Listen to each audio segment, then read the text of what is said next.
Thank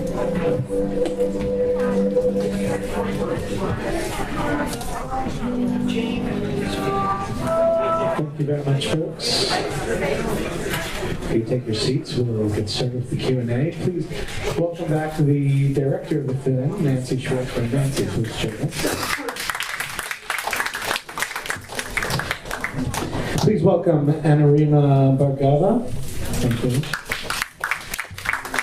And to moderate this conversation, please welcome Dr. Shira Epstein. Thank you so much.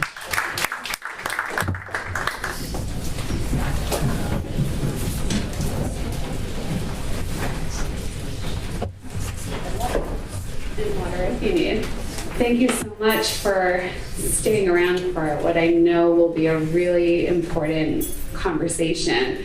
I told Nancy before the screening that I knew going into it how I wanted to start off. And how I wanted to start off was by thinking about when this was unfolding. I was teaching a course, a graduate level course on gender and education, and I felt pulled to spend a session showing media clips of how this was unfolding.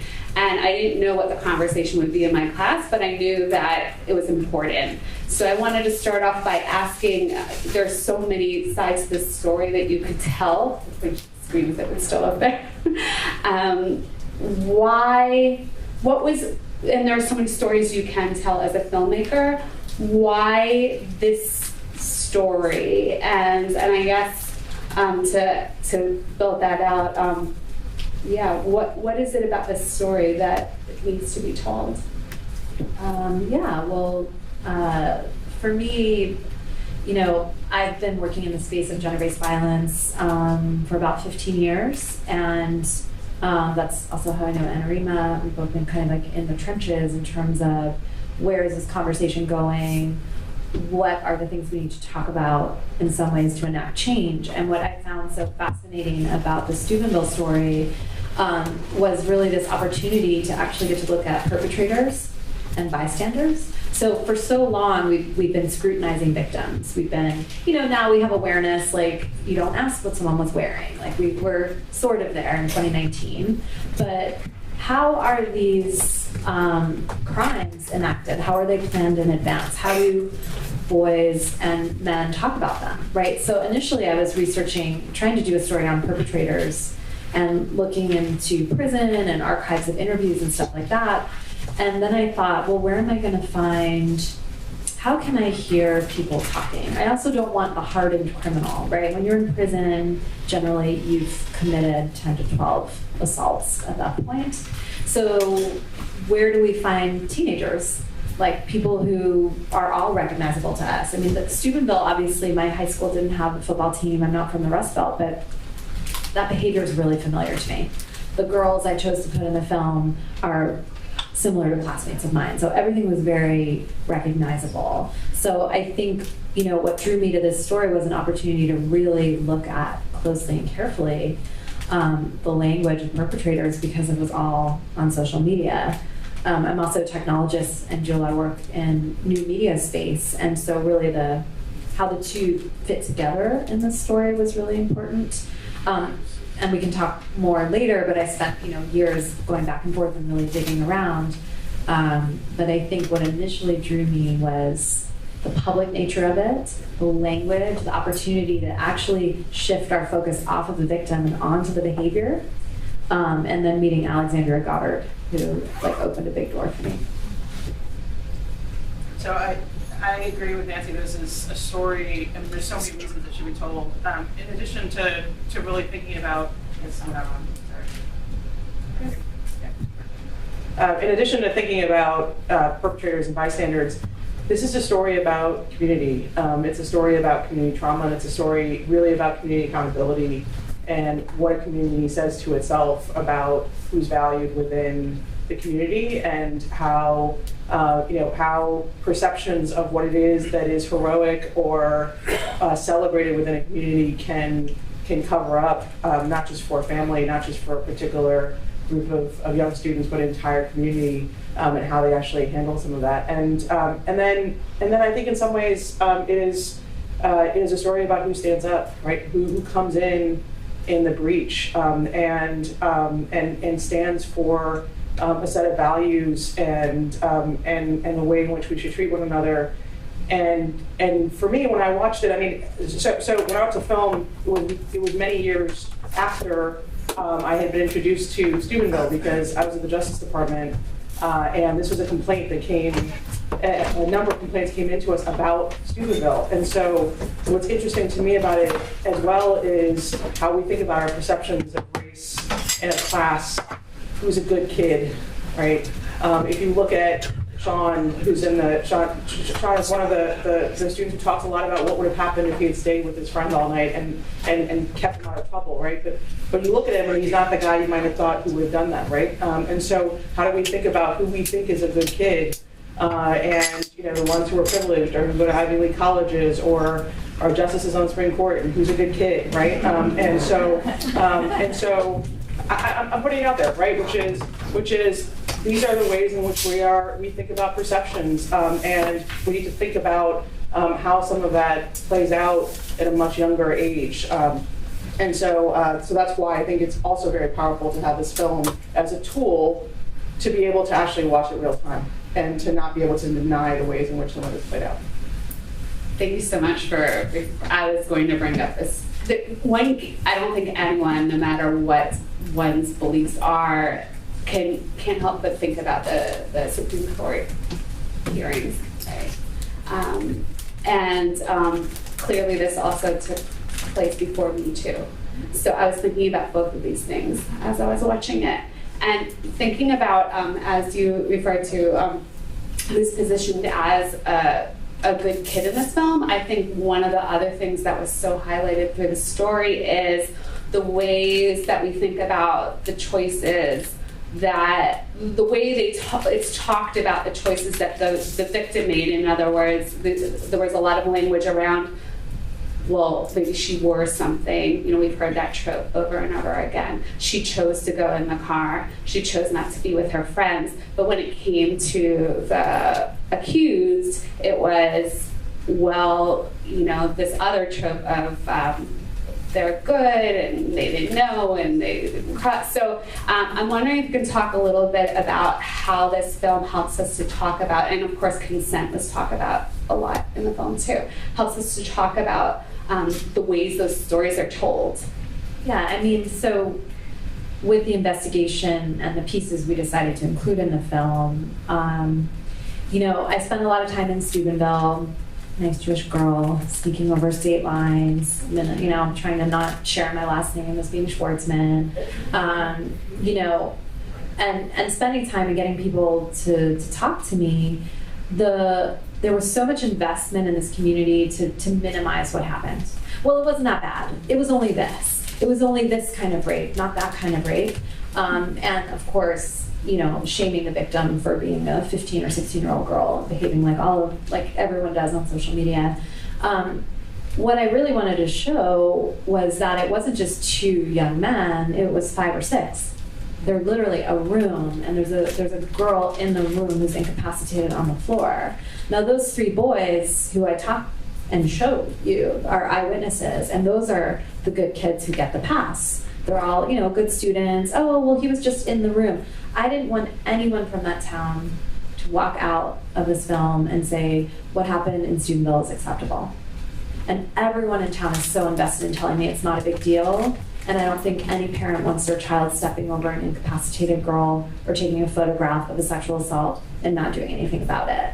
So that was really baked in. Like, people asked, well, why are you going into that kind of detail? And why are you making sure to show their pictures? Because Malik got a lot of heat as one of the 2 perpetrators. And actually, it was Trent Mays who was really ringleading.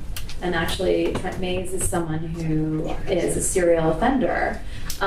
Marian Hemmeter, the prosecuting attorney, it's rare for a prosecuting attorney in a district attorney's office to be that detailed about an offender. And I think she was so disturbed by sort of what she saw there that she really made a point to say, like, he was following the lead, this kid was a ringleader, this kid really behaved in a sociopathic manner. So what I wanted to do is kind of set up breadcrumbs so that we can think about what is perpetration? What does it look like? Is it, talking about what you're going to do to the girl at the first party and then making sure to do it at the third party? Is that premeditation? Yes, it is.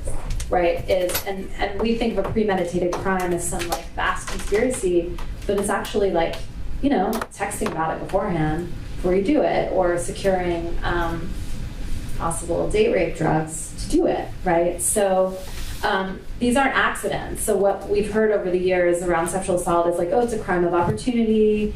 Oh, it just happened. But I think we can see really clearly here, like, no, it was strategically planned out. So what we want to do with this film is really engage men and boys in transforming harmful notions of masculinity, like be a man, man up, all of that stuff. What does that mean? Is it the Sean McGee kind of man, right, who steps up and says something? Or what are we teaching our boys about consent and sex that makes them think that this is a funny joke and it's okay? I also think it's not just how the story is told, it's that the story is told. The numbers of young people, girls and boys, who are experiencing sexual violence in some form, or violence generally from a partner or abuse, is like we can't. It's hard to watch. Incredibly hard to watch the story. It's incredibly hard to even fathom the degree to which there is violence happening in our families and our communities all the time. And so I think in the context of Me Too, right, which this happened before Me Too, this film was is now becoming part of this the time after Me Too. The reason why much of the reason I'm sitting next to Nancy today is because even in the reckoning that we're having around Me Too, we don't talk about young girls, and we certainly don't talk about young girls with disabilities or young girls of color or young girls who might have been drunk one day. We don't, and part of the reason we don't is because it's hard enough to think about it in our own workplaces or among adults. It's even harder to think about it when it's your own children, or even to imagine it, right? And it's why any one of us who've had an experience of having been harassed or experienced violence, the hardest people to possibly tell that to are your parents, because no one wants to imagine that for their children. And so I think in some ways it's partly how these stories are told, and for me it's that we actually recognize that in these horrific and saddening ways that these stories are not that unique, and that's also incredibly important right now. Thank you. I along with all of this, one of the things I had forgotten, I don't know why I had forgotten about the story of the 14-year-olds. And I'm really glad that was a part of the film, because it seems that really amplified what was being tried to be brought in there around rape culture. And that there was a culture in this town that was what part of the story that I was hearing was supporting this. So I was wondering if the two of you could talk a little bit, and also it surprised me. I think there are things that we're so used to hearing now, that term rape culture, that it was a fairly new term, that Steubenville brought that out. So both of you could talk a little bit about what does that mean to you when we talk about rape culture, and why, what can a story like this help us to talk about the things that we don't talk about? I mean, I think for most people, rape culture is still a new term. Actually, a lot of our press has been like, rape culture, this thing. Now we understand what it is. So we're in our little like gender bubble in New York City doing this work, but I think that it's still new for a lot of people. And also, I just want to point out that there's not just one Jane Doe or two Jane Does. There was a whole courthouse steps. There was like a whole legacy of violence and abuse that was happening over decades and decades, like in any community, but blowing it open with social media and allowing the privacy of those masks let women who had never spoken their stories in 30, 40 years come forward in a small town and say, this happened to me, and this isn't new. So I think there's something very powerful and intergenerational about what's happening right now in the Me Too and post-Me Too moment. I mean, rape culture, just simply put, Jimmy Briggs the other day said, American culture is rape culture, which is a pretty staggering, upsetting thing to hear, and I think possibly pretty true. It's one that, jokes at, laughs at, thinks rape is funny, and devalues women and girls and queer people, and says it's zero-sum game, basically. So I also think, when I think about rape culture, it's not a term that I've used all that often, and I think for a couple of reasons, which is, in some ways, I come to this as someone who often litigated this work, and I think the reason I don't use rape culture is not because it isn't like incredibly important and the foundation of a lot of that work. It's because when you're litigating, and this is what we're doing all the time in America right now, there is an allegation of sexual harassment. It's about a CEO. It's about a 15-year-old. It is about a number of players on a football team. And what we do is we spend all this time litigating the moment of violence, right? So we go back and forth over what she was wearing and what they were doing and whether there was 4 of them or what they said. And partly what you see even in this film, right? And we don't spend the time to really think about what led up to that moment of violence and then what comes after that moment of violence, right? And so in some ways, to me, the idea of rape culture is to think about not just that moment of violence, but the culture that is leading up to it and the culture that sustains if we don't actually do something quite different in the wake of that violence, right? And so, and in other ways, it makes me think about how things stay. And what I mean by that is the ways in which some of this is infused into every one of us, right, in some way, shape, or form. And when you think about things like trauma, which we know the trauma of going through any kind of violence, like the young women in this film have gone through, it lasts for your lifetime in some way, right? Or we think about shame. And what does it mean to have shame in a community? And how do we think about that? How do we think about that as a religious community, right? These are all the kinds of things that I think we have to think about when we look at the ways in which even the intangible becomes tangible when there's violence that is interceded. Thank you. We're going to wrap up in just a second, but I wanted to end. Open to questions. Open to questions. Okay. So. We're not going to wrap up. I misinterpreted this signal. So, questions?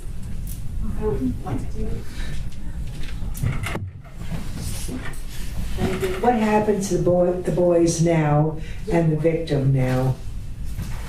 So Trent and Malik are both playing college football. That's it. And Jane Doe finished college, is doing great, had a very supportive family and community around her. There is also talk that Trent may have reoffended at his school. Yeah. No, they're in Ohio though, and they're playing football. The women are jealous. Yeah. I was very curious how the videotape testimony was allowed to be used in the film. It's public record, and so everything was obtained legally and publicly. It wasn't given willy-nilly. It was given to a trusted investigative journalist who gave it to me, but it's also been on ABC, clips of it as well.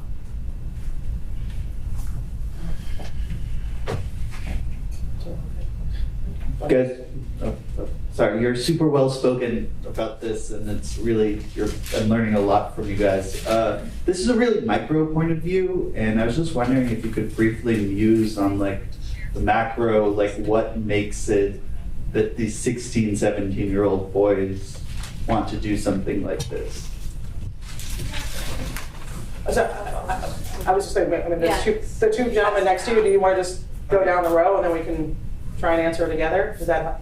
My question is different, but first I just want to say it's a horrible story. It's a wonderful film, and I just really want to congratulate you on the filmmaking. And my question is about that and how there's so many threads to this story and how you began to organize it and structure it, and when you introduce the various characters. That's my question for you. So thank you. I actually think that my question relates to the first, and that is that it seems that at this age there's a sense of us versus them, that the us for the perpetrators seems rather obvious. You have these high school kids who are members of the same football team, but I'm interested in perception of the other, the outsider. I think that term is used. The young woman as an outsider, as being. I think she's from a different school, and I was wondering, and in terms of the national figure you referred to before, the 3 alleged victims were also others from different kinds of school, different backgrounds. So I was wondering if there's a role of dehumanization, of not seeing the girl as being like a sister, and whether we know anything about the 14-year-old, whether in fact they were us or them. White culture. Yeah, sure. Or the, Yeah, I mean, we can take different pieces of this. I mean, so to the question of like, what contributes to the behavior, to the attitudes, to the way in which you know, what's infused the violence that we see here. I mean, I think I'll take a piece of it, which I don't know how to prioritize like what, but one of them is certainly insecurity, right? And the reason I raise that is because when we think about when force is used, whether it be in this context or many other contexts in which there's violence, it's often used by people who feel powerless or insecure in some ways, and it is used as a way in which if you wield power and control over someone you think is, you know, not as powerful as you, somehow or another that feels like it gives you power. Now you would think, and so I'm raising it because I think in some ways the very idea of masculinity is not allowing for vulnerability, is not allowing for insecurity, is not allowing for the fact that, like, you know, trying to figure out what you do with your hormones at that age is difficult for any of us, right? How you think about alcohol and substances and all of those kinds of questions is difficult for any of us. But to not allow any space for that, or to not allow any young person to be able to voice and to actually deal with trauma is part of what manifests itself. Now that is a particular piece of it.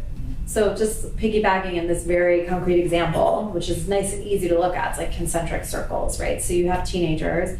What I saw in Steubenville were phenomenally rigid gender norms. I didn't see one boy with long hair. I didn't see one girl with short hair. Like, never. I went to basketball games, football games. I walked around. Obviously, there are queer people in that town. They were not safe to be in any way out. There are no goths. Like, there's no, you know, zines or whatever. Like, everyone's like very conformist, right? So you start with that. So then what does it mean to be a man is a very narrow, rigid definition that translates into sex. Consent is something a girl gives up to a guy. That's how sex plays out. The girl says no till she says yes, and then that's it. It's like a woman can't ask for sex. A teen girl can't be exploratory without being slut-shamed. So those are the norms that created on the teen level. And then I think we put so much pressure on teenagers to know what to do and to be smart and ethical and intervene. Like, look at the adults, right? So we're learning about a new methodology called trauma-informed coaching. Like, you have a bunch of men and mentors who come in, or 24-year-olds. One of the adults indicted was an assistant coach because he's giving beer and alcohol to all the kids at a summer party, right? So this is a coach. This is someone connected to the school, right? So they go in and they're like, I'm going to teach kids football, but are you talking to them about sexual violence? No, you're saying if you drink, you're off my team.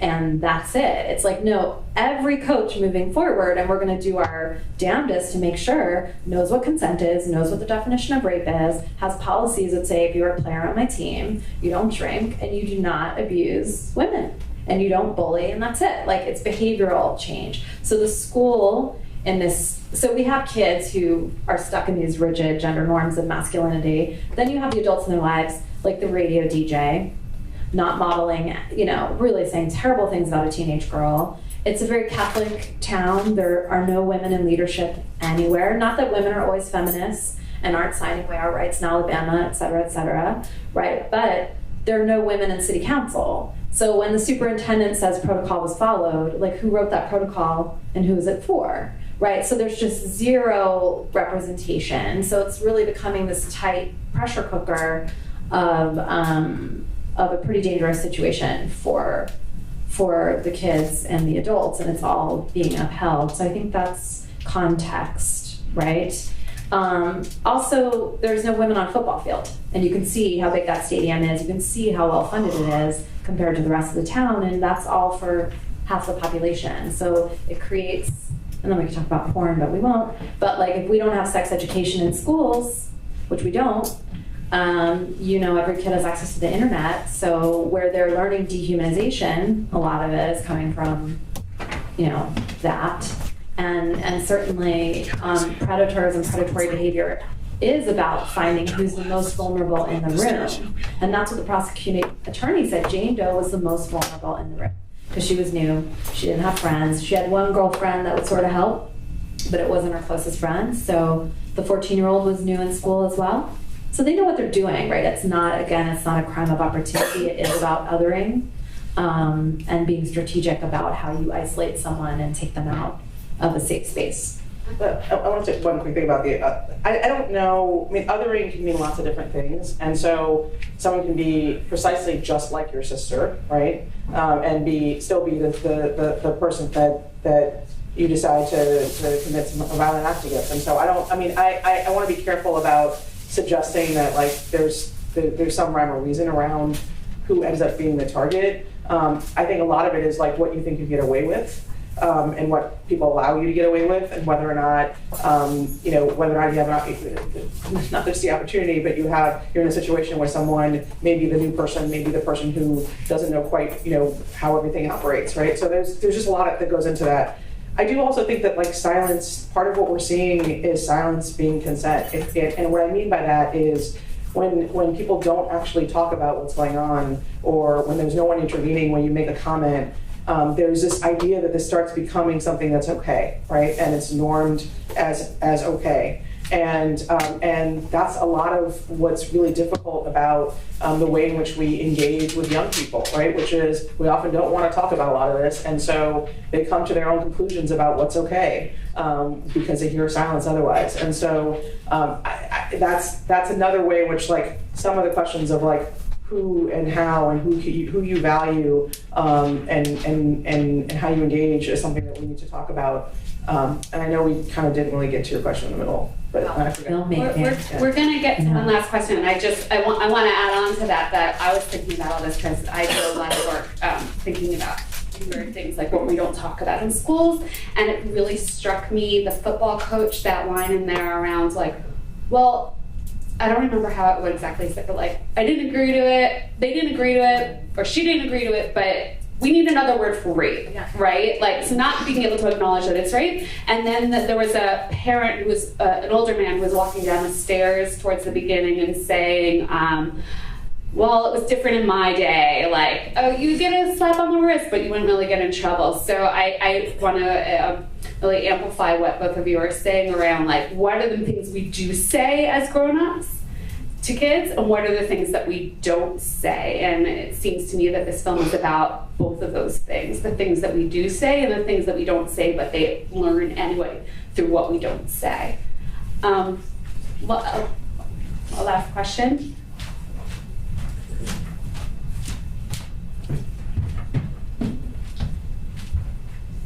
Hi, it was a wonderful film, very hard to watch, but wonderful. I was just wondering, in all your time in Steubenville, if you had occasion to either observe or learn anything about the parents of the boys and their reactions, because when I was listening to those conversations, I was thinking, oh my God, like if I ever heard one of my sons say that, I would just be so disappointed and upset. And I was just wondering if you knew anything about that.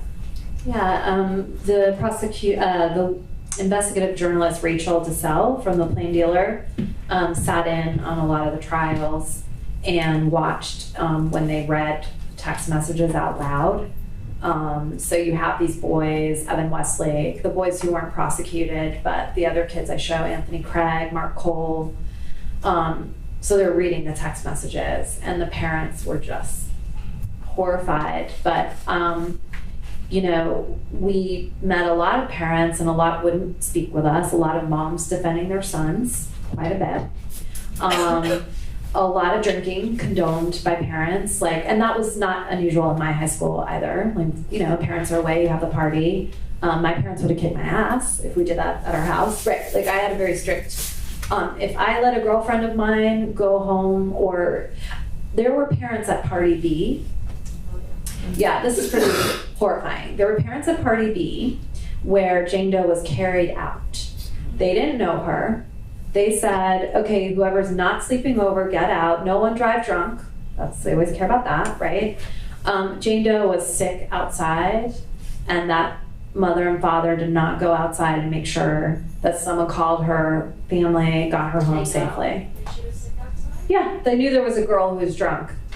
That never would have happened in my house, right? But they just said, we don't want any alcohol in the house, get her out. But that's also a lack of consciousness because no one's talking about sexual violence and what could be happening. And these are all the boys that she knows and the parents know.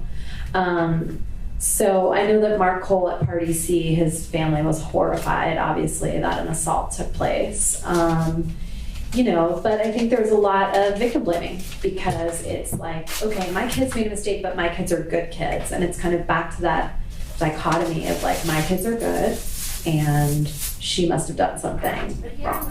hearing those tapes, you couldn't feel like they were good kids. I mean, what they were saying was just horrible and evil. Yeah. Still considered kids. Yeah, or they were joking, they didn't mean it, they didn't know. So their defense attorneys all told them to say they didn't know what the definition of rape was. That Alex Goddard grabs it on and says, are you kidding me? They're tweeting about rape and that's the crux of their jokes. They knew what it is. Yeah, right. So I mean, one of the big trends, and I just want to say a couple of things about where we are as a country at the moment. One of the big trends is as there were more young people coming forward to talk about sexual violence, the sort of the accused in many of these cases got litigated, found lawyers, and so what we were seeing is a massive complex of institutions on one end really trying to push back on people coming forward, right? And part of that is these are our good kids, and over and over and over again, that's what we would hear in these situations, particularly when we're talking about students who are in colleges and they're my kid's in college, there's no way they could possibly have done any of that, right? Literally that is where we've heard that. We've all heard it, right? And so what I would say, one of the really important things about this film right now is that we're in a moment where I'd like to think a couple years ago we had sort of national level conversations about the importance of recognizing what was happening with young people and sexual violence, what was happening with harassment and bullying, what was happening with the ways in which we think about abuse and the kind of climate that people were in. In this climate, we really need to make sure that there are other ways in which we are all shining a light, right, on what's going on. And that's not just through Me Too or some of the movements, it's through really what we do with one another, the person right next to you, and also through films like this. And I can't tell you how important it is for these stories to be told right now. I want to thank you for being part of this important conversation. I want to give a thank you also to our Center for Social Responsibility here at the JCC, who works specifically in these areas with teens specifically to raise this awareness and make this part of our conversation. And they were helpful in putting together this panel as well. Of course, another big thank you to WNET, PBS, and POV, and they have the evaluations right outside for you guys to fill out. So please leave us your feedback there. We have us holding up the forms there. And of course, where should we go from here? Yeah, so please find us at redrollfilm.com if you want to stay in touch. We're doing community screenings all over the country. We're going to bring this into your kids' schools, your schools, etc. redrollfilm.com. Thank you.